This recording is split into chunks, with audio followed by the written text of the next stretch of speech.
aviation and weather. I couldn't believe it. At times, a turbulent combination. I could hear passengers screaming. Fasten your seatbelts. Most of the time you make it, but there are times when people don't make it because of pushing the weather. Go, go, go, go! These are the stories from people who work in extreme weather. Boom. We just lost a big window. It was just like a bomb went off. Holy and nobody is coming to save you. And the storms they'll never forget. Wham! Crack! Bang! Bang! Bang! Holy we're going to die. Plus, the how and why behind the world's worst weather.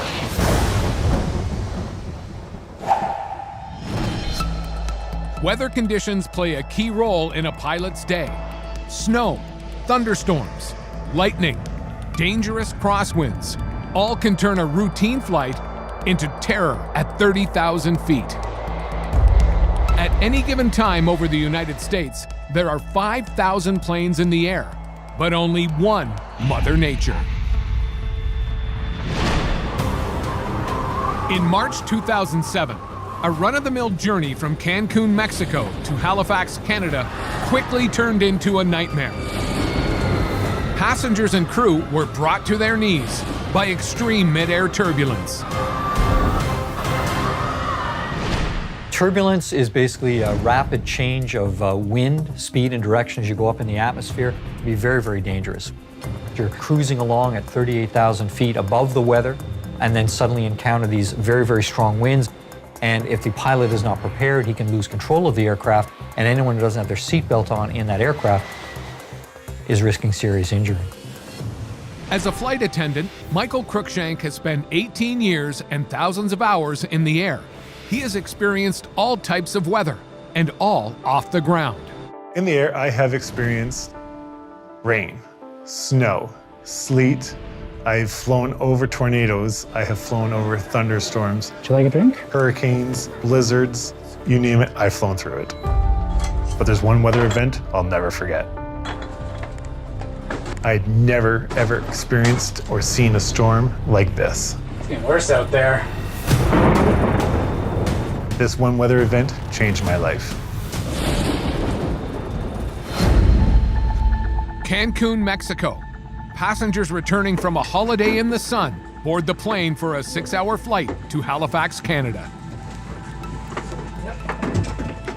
So the day started like any other day. I had done that flight between Cancun and Halifax hundreds of times. That flight was a full flight, 136 passengers. Seatbelt, sir? Great, thank you very much. Good evening, ladies and gentlemen. If you need anything, We are just up front here, so don't hesitate to ask, and thank you very much for flying with us. I'd flown with all these girls before. It was like a well-oiled machine. We all knew our roles. Everything was going to be a great day. But Mother Nature was about to throw a wrench into the well-oiled machine.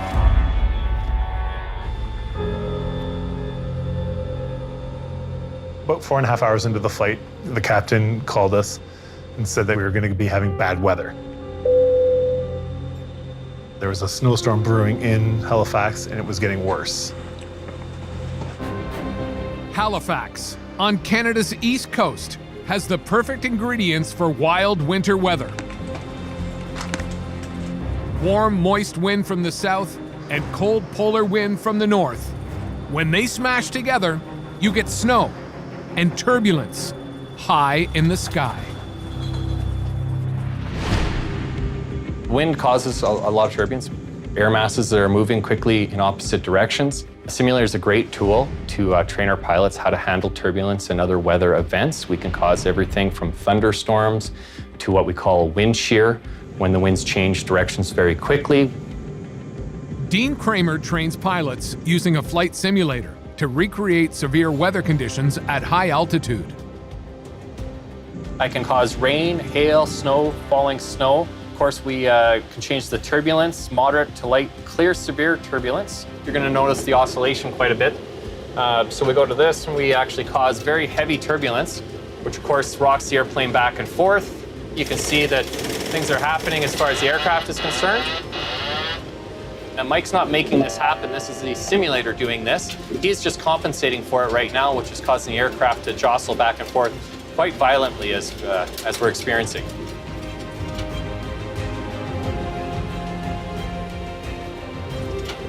And again, I can quickly turn it off and make Mike's day a lot easier.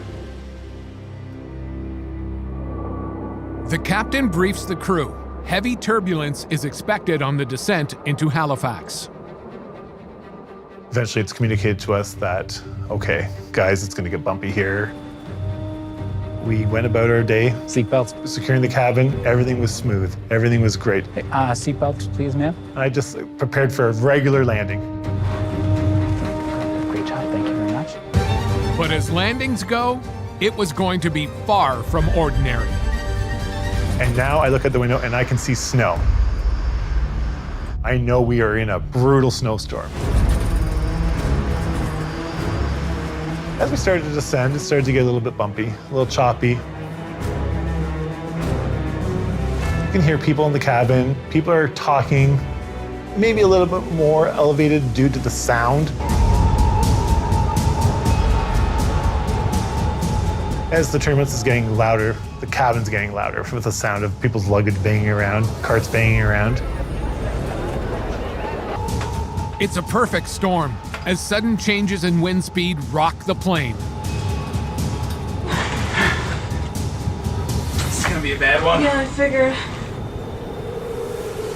On a scale of 1 to 10, we're about a 6 now. So it's getting a lot worse.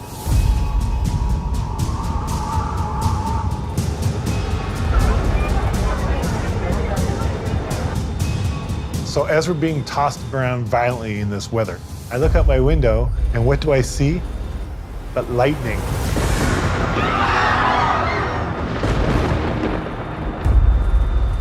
I couldn't believe it. So I didn't know what this was at the time. The next day I found out that this was thunder snow. Thunder snow is a rare weather phenomenon. Snowfall is accompanied by thunder and lightning. It's getting worse and worse and worse. And we're only at about 10 minutes into descent. So I still know we have 20 minutes to descend into this snowstorm. I don't know what else is ahead of me. I don't know how it's gonna get, but it's getting worse as the seconds go by. I remember saying to my flight attendant beside me, this is bad, this is bad.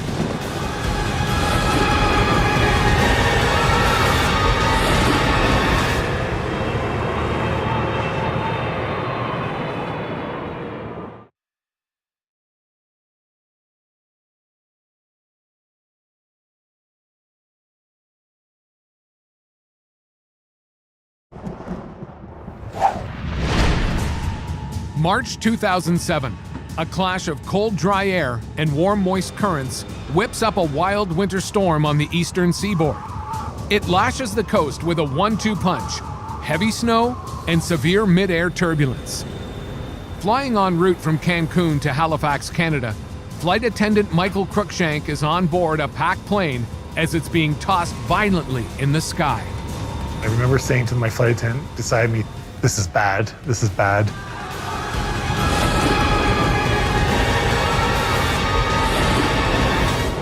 The turbulence, triggered by the storm, shakes the plane like it's a toy. I've never been through anything like this before. It's violent. It's about an 8 out of 10. People are screaming at this point, absolutely terror screaming.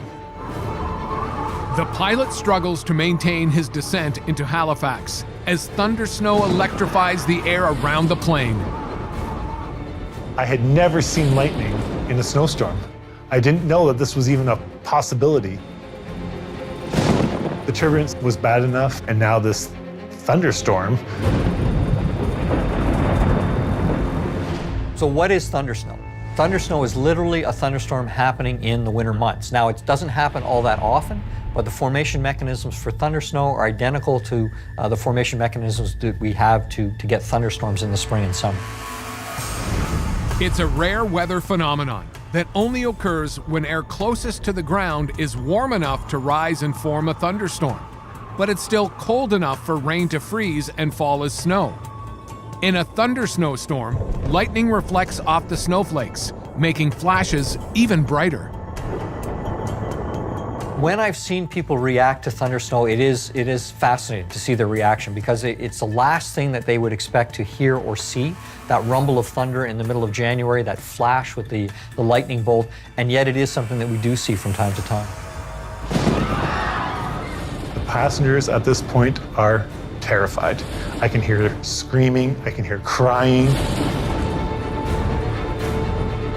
You could hear the thunder cracking. You could feel it. Just feel the tension grow inside that aircraft because everybody who was being tossed around also now seen lightning. But then I heard throwing up. It was not a pleasant sound. And it was row after row after row. At row 18 to row 32. Every single person was throwing up on that plane. Quickly, air sickness sweeps through the plane as the passengers are subjected to 3 kinds of extreme turbulence. So the yaw of the plane, where you feel the back of the plane swaying back and forth. Then we have a roll, where the plane is rolling like this, side to side, kind of like on a boat. And then you have a bouncing, where it's up and down bouncing. We are having experienced all 3 types of turbulence. So the plane was doing this, this, and this all at once.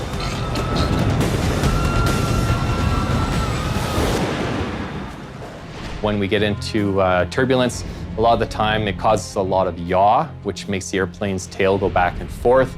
It's what makes people really sick. Again, if you're at the end of the aircraft, you're farther away from the center where it's actually turning, so it's actually worse at the back of an aircraft.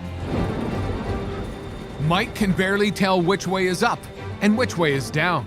Now he too succumbs to the erratic movement of the plane. Oh, I was throwing up. I was in the back throwing up.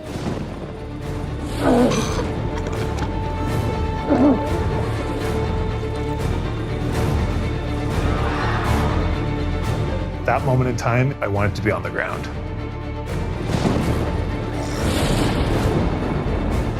Finally, after 6 long hours, the battered airliner makes its final approach into Halifax. We are on final approach now. I could hear the landing gear come down. I thought, okay, we're getting close. It's time. And then the imaginable happened. You can hear the engine spool up.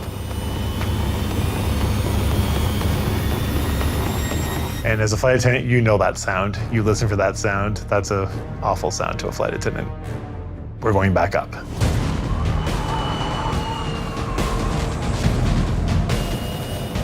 At that point, the captain called and said, guys, sorry about that. We're going to try that one more time.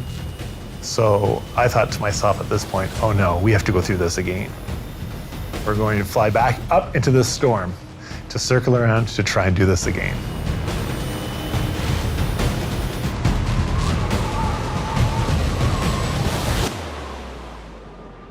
So some of the reasons why we aren't actually able to make the destination that we're trying to go to is we can have multiple things such as thunderstorms, which cause wind shear, which are of course dangerous for the aircraft to land in. We can have things where you get a lot of ice and snow, just like the highway on your car. You don't want to drive on it. Well, we don't want to land a 116,000-pound aircraft doing 200 kilometers an hour on an icy stretch of pavement. Passengers and crew brace themselves for a second attempt at landing as wind pounds the plane. We started our approach, 10,000 feet again, violent turbulence, shaking, rattling. The sound is something you never forget. The sound of brutal turbulence is engraved into my head. We started the descent again with the turbulence and got the spool up of engines one more time. And we had our second missed approach into Halifax. And I thought, oh no, what's going on? The wind and storm make it too dangerous to land. Air traffic control directs them to an alternate airport in Newfoundland. But the captain gets a fuel warning. They're running out of fuel and time.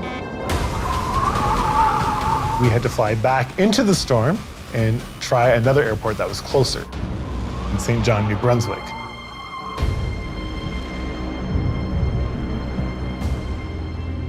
There was virtually no turbulence, and we landed into St. John, New Brunswick.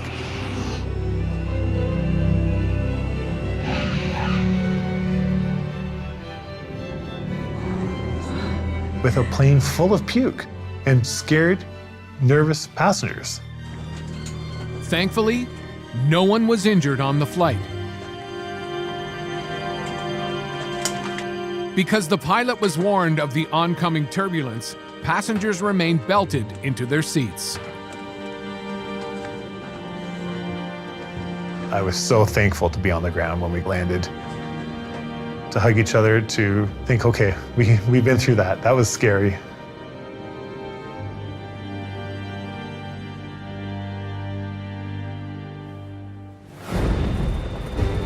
So this weather experience has changed my life. I never take turbulence lightly. When the captain comes on and says, we're gonna be in snowstorm, I'm prepared because this moment in time is etched into me. I'll never forget it. And that was the day that weather changed my life.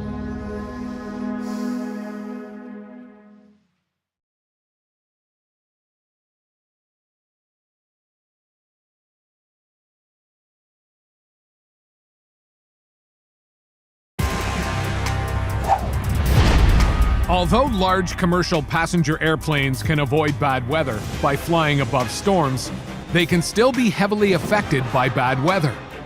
But what happens to small aircraft in big weather conditions? Small aircraft are not built for high-altitude flights, so pilots are forced to fly alone through inclement weather where things can and do go wrong.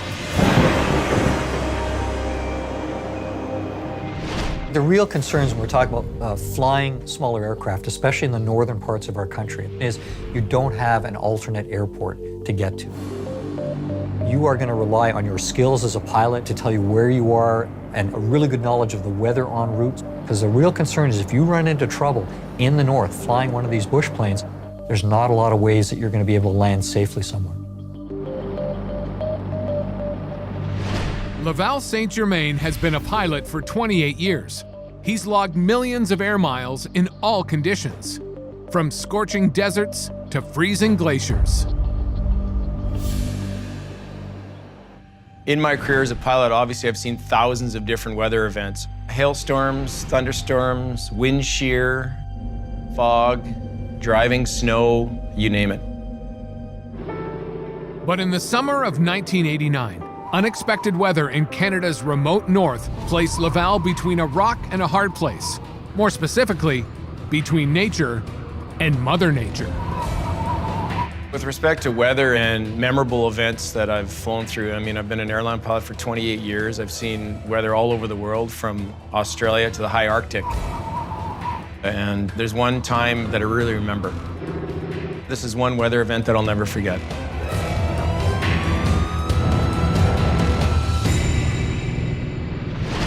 Almost 30 years ago, Laval was a young pilot flying in remote areas of northern Canada.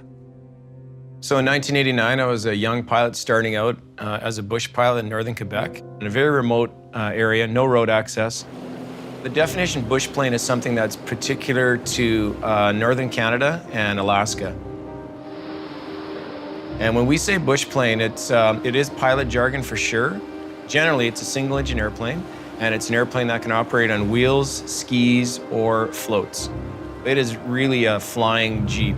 It's incredibly rugged. It's made to operate in extreme cold.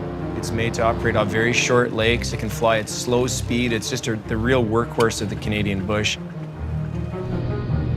Laval is on a routine flight in his small bush plane when suddenly, it's the last sound a pilot wants to hear. I heard a loud explosion coming from the engine. I could feel that the engine missed, but I was able to sort of climb up over the trees, avoid the trees, and I decided to keep flying. Because I was in a very remote area, I thought I'd try and make it to base. He's still a rookie pilot, but Laval is able to guide his hobbled aircraft safely to his remote camp. I got back to my base and looked at the engine, and I had blown a crack in the cylinder. And that can be pretty critical because the oil will come out of that engine. And if the oil comes out, the engine's going to seize and you're done. The engine's not going to run. The plane requires an urgent repair, one that can't be performed at his remote camp. So I called base, and as a relatively inexperienced young pilot, I allowed myself to be talked into taking this airplane back to the main base of the airline. Uncertain, Laval takes off in his damaged plane on a 3-hour flight into the unknown. I decided to do it somewhat reluctantly, but it was roughly a 500-kilometer flight with this sick aircraft to the base. And it was all over very remote boreal forest in northern Quebec. I wanted to impress the chief pilot and just get the mission done. Maybe with the overconfidence of youth, I decided that I could do this. Certainly when we're talking about weather hazards for small aircraft, for pilots that fly these small planes, visual flight rules for a lot of these pilots is very important, which means a knowledge of your surroundings, both in the horizontal as well as being able to see the ground below you. When we deal with situations where there's a lot of low cloud, we call stratus cloud, or in fact fog, that's no longer allowing them to see the landmarks beneath them. They may become disoriented in that type of situation. And again, if there's complex terrain around, hills or mountains, it could be a very, very dangerous situation. Laval Saint-Germain is alone, piloting a plane with a broken engine. And now he has a bigger problem: the weather. And the weather was lousy. Low cloud, very low ceilings. And in the type of flying that you do in the bush, we have to be able to see what's happening. And we have to see the trees coming up the hills, the lakes, and you'd be flying, looking out the window the entire time. No communication up there at that time in 1989, especially that low over the trees. So I wasn't talking to anybody. You're on your own back then. And no GPS, it was all following a map. Precisely your finger on the map at low level, which means I'm just meters above the trees sometimes, and sometimes right down on top of the trees. And the reason I had to do that was that it was cold and the freezing level was just slightly above the trees, and every time I tried to climb up higher, ice would start to form on the airplane, on the propeller and on the leading edge of the wings.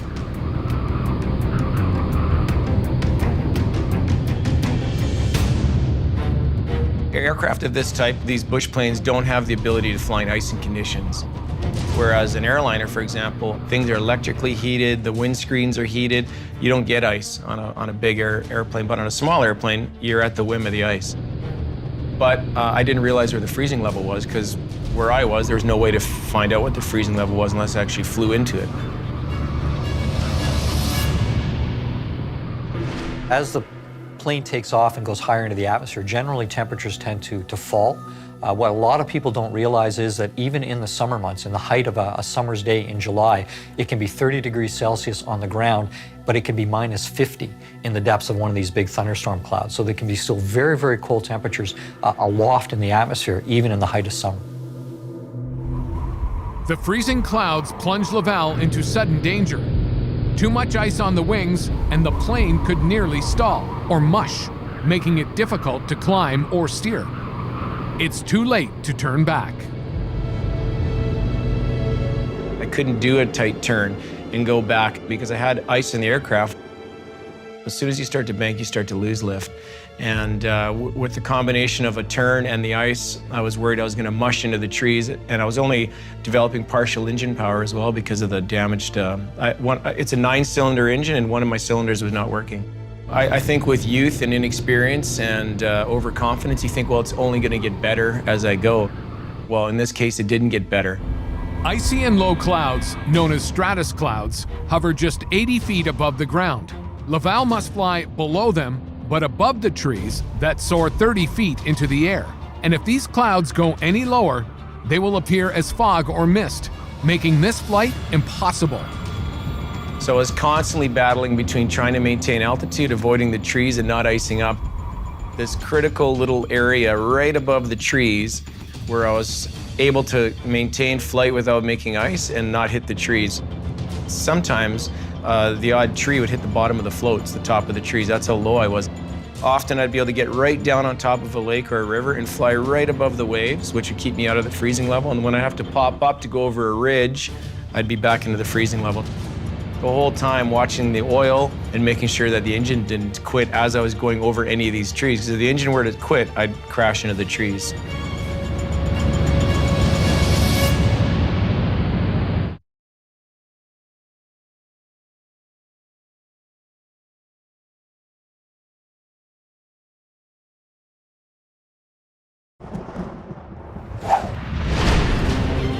Late summer 1989.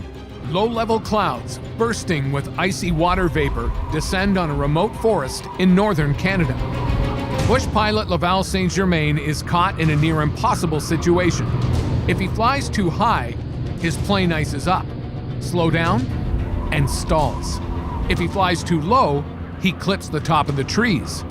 Either option is likely fatal. To make matters worse, his damaged plane is leaking oil. It's the ultimate test of pilot and plane. I was constantly searching with my peripheral vision to see trees coming up, rivers and lakes that I could lose altitude, get down over the water, melt some of this ice off, climb back over into the freezing layer, build up more ice, dive back down. It was a cat and mouse game. You know, I was the mouse, the trees were the cat, and the clouds were the cat, and safety was in that layer right between them. I guess I was, in a way, threading the needle between the two, between the tops of the trees and the freezing layer. Low-lying cloud, or fog, is filled with supercooled water droplets. However, when temperatures drop and these cloud droplets adhere to the metal of an airplane, it's a flight or fight scenario.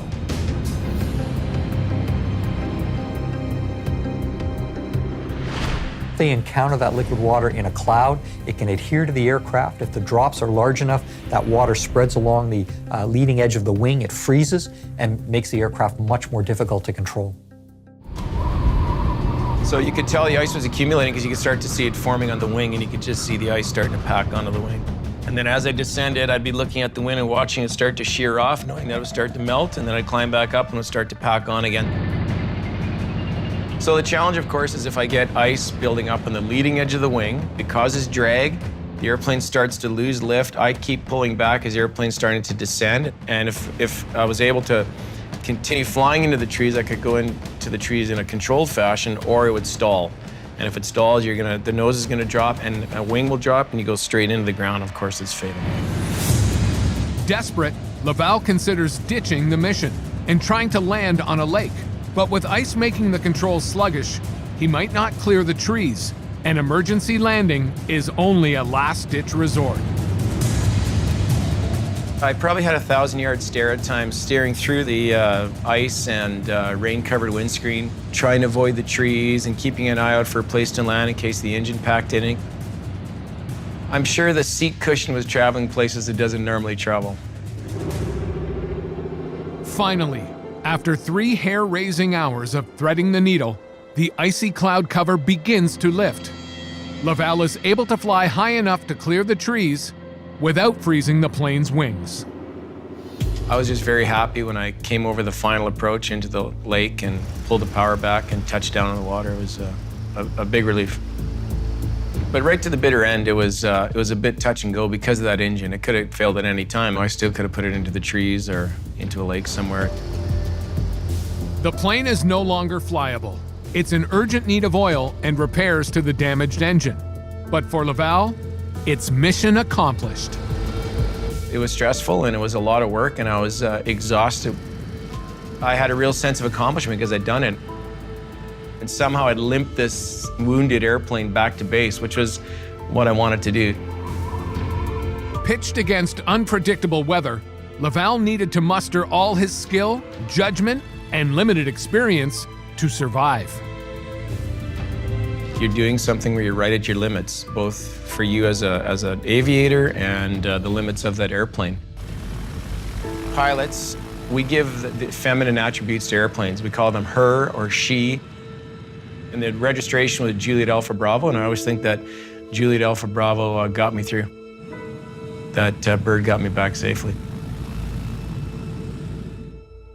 What I learned about weather in this flight was how critical a few feet or meters can be to either success or failure when you're right at that freezing level. In hindsight, I wouldn't have done that flight again. I can sit here and talk about the fact that it was a success, and I know that all bush pilots across Canada and Alaska, for example, we've all done these trips. Most of the time you make it, but there are times when people don't make it because of pushing the weather. Pushing the limits of the weather, pushing the limits of the guy flying the airplane, and pushing the limits of the airplane. And, you know, I'm lucky to be able to talk about it. And that was a weather event that I'll never forget.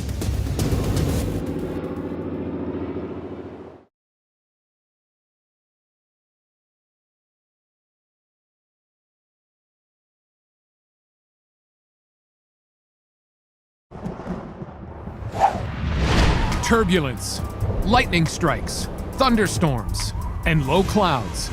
Extreme weather can threaten any aircraft, no matter what the size. And normally, airlines can forecast and plan for most types of weather-related turbulence, but there's one kind that's impossible to predict. It's invisible to radar, strikes fear in pilots, and can force passengers and crew to hold on for dear life. Operating in the air, which is just like operating a boat on the water. It's just you can't see the water, which we operate in as air. The turbulence can come from the mountains, from weather events, from daytime heating. It's not usually pleasurable to the people in the back, but we try and manage it as much as we can. High above the Earth is a current of cold air so powerful that pilots don't attempt to fly against it. The jet stream.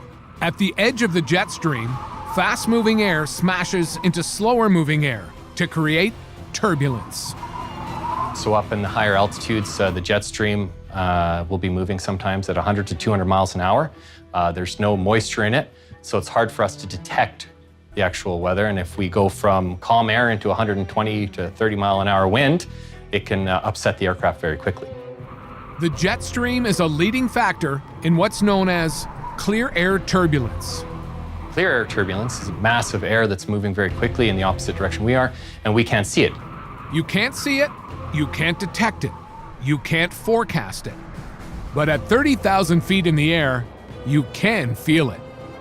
Planes can experience clear air turbulence that causes it to drop thousands of feet. So if you're at 35,000 feet, it can pitch you up into the 40,000 feet. It could pitch you down to 30,000 feet. That's about 10 times higher than any roller coaster can do that to you. Fabrizio D'Amico is a former flight attendant. March 17, 2001 was Fabrizio's first day on the job.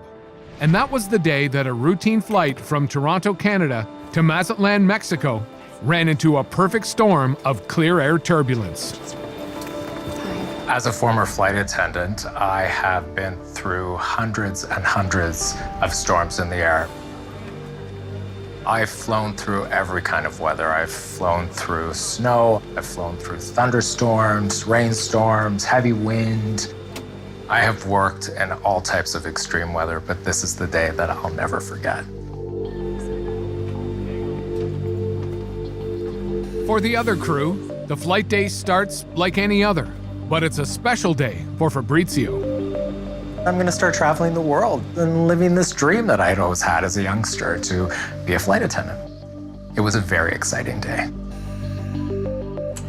Most of the passengers on today's flight are tourists, looking to escape from a frigid Canadian winter to the warmth of sunny Mexico.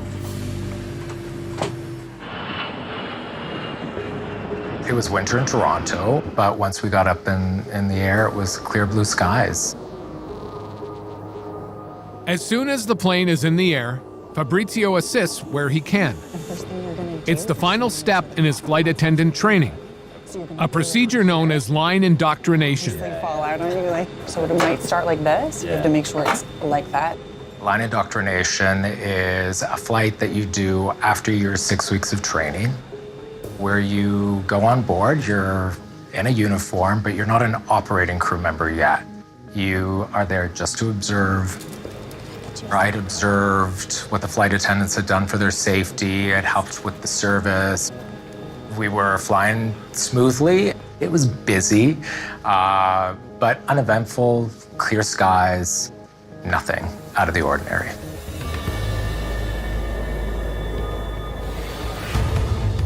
We were about 3 hours into the flight. We were 38,000 feet when all of a sudden this plane just drops.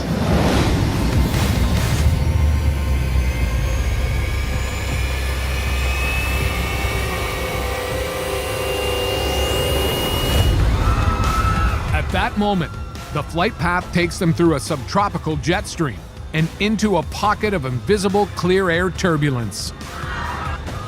It was like being on a roller coaster, that initial first drop down.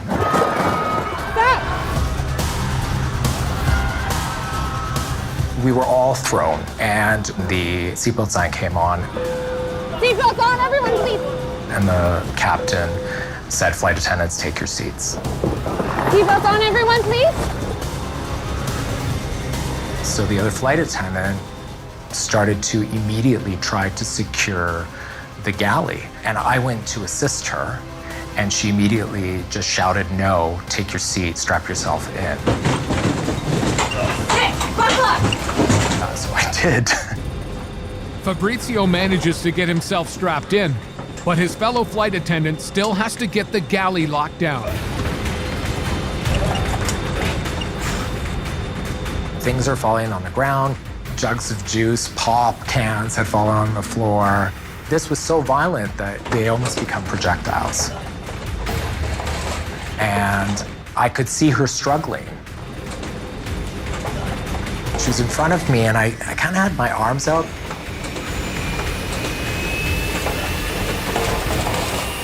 And then this plane drops again, and she went up. And, I had to grab onto her and pull her into my lap and hold onto her for a good 30 seconds because this plane was just shaking so violently.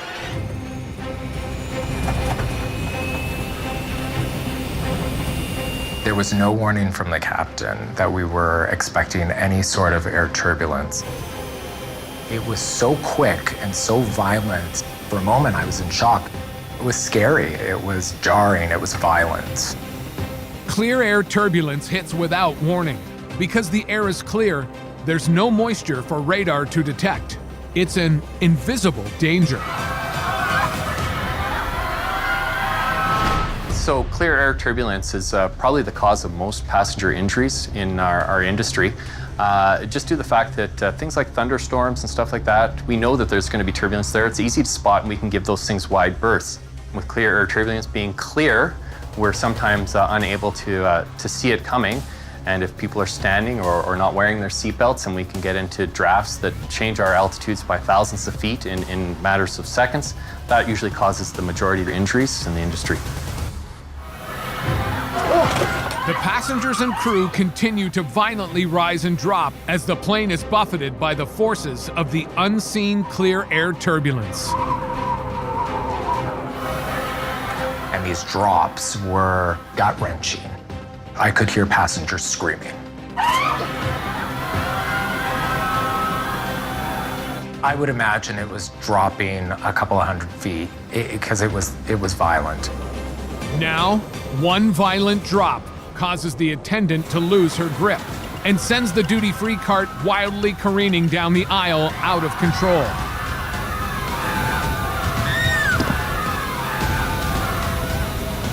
All of a sudden, I heard the other flight attendant shout at passengers to hold on to the cart. And I thought, hold on to the cart? This is not good. This could mean trouble.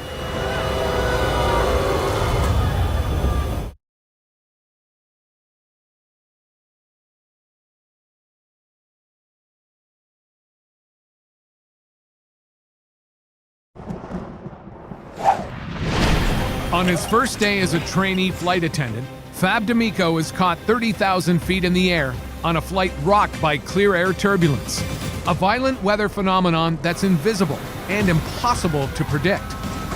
And now, a food service cart is ripped from the hands of one of the flight attendants. All of a sudden, I heard the other flight attendant shout at passengers to hold on to the cart. And I thought, hold on to the cart? This is not good. This could mean trouble.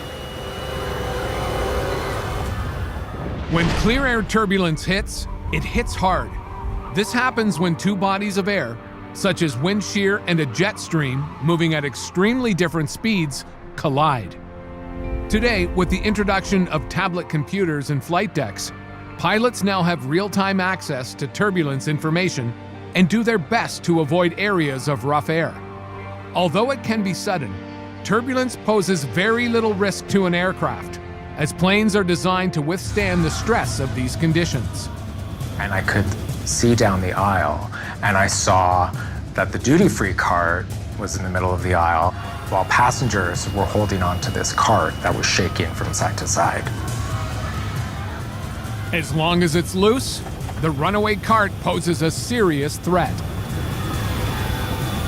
They were able to get the cart up to the front of the cabin and secure themselves in.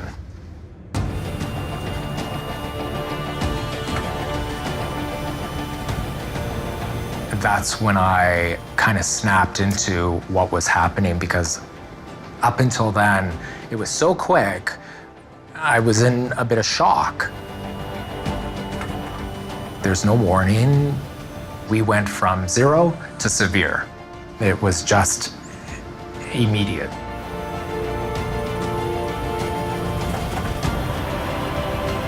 The plane is rocked by wind currents on the edge of the jet stream as high-speed air collides with slow-moving, nearly still air. But 6 miles high above the Earth, the jet stream isn't the only threat.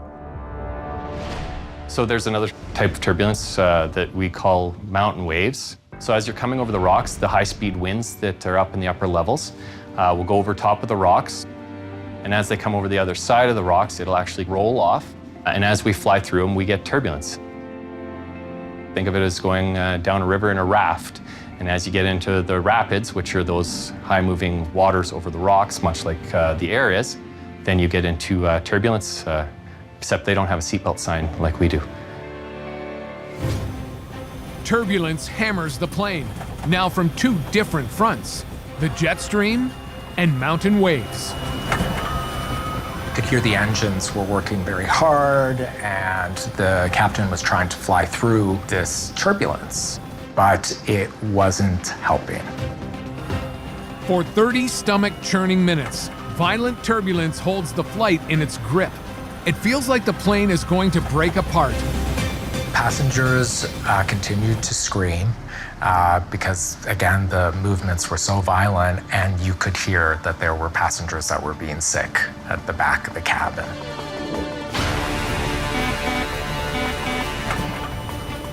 For a moment, Fab thinks his first flight is also going to be his last.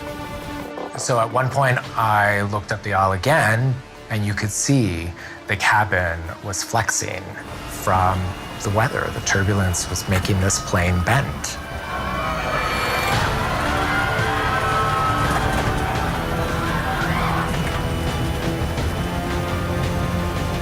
Even on descent into Mazatlan, this plane is shaking, it's dropping, it's shimmying from side to side. It was still very violent.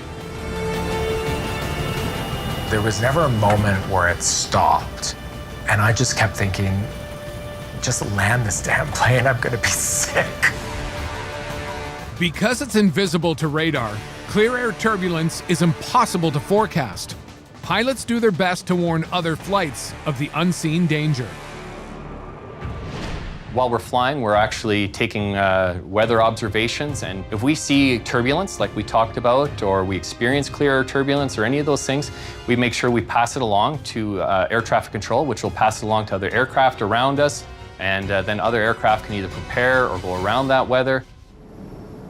Finally, The turbulence eases up just before the plane touches down.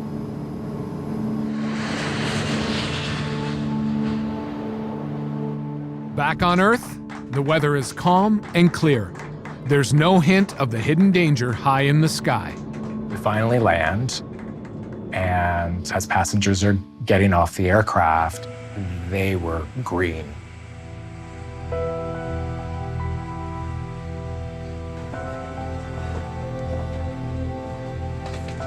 When everybody was off the aircraft, you saw what a mess everything was. The cabin was a disaster. The galley was a disaster. It was like a tornado had just gone through the cabin.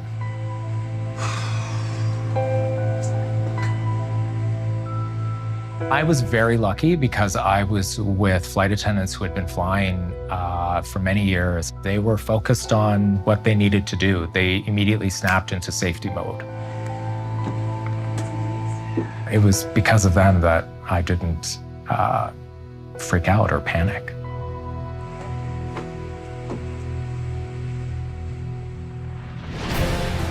For Fab, an exciting day turned into a terrifying nightmare. Trapped with nowhere to escape 38,000 feet in the air. It left him bowed, but not broken by the power of extreme weather. It didn't deter me from continuing on as a flight attendant. It was almost like a badge of honor for me to say I had been through this and I was able to come out of it fine.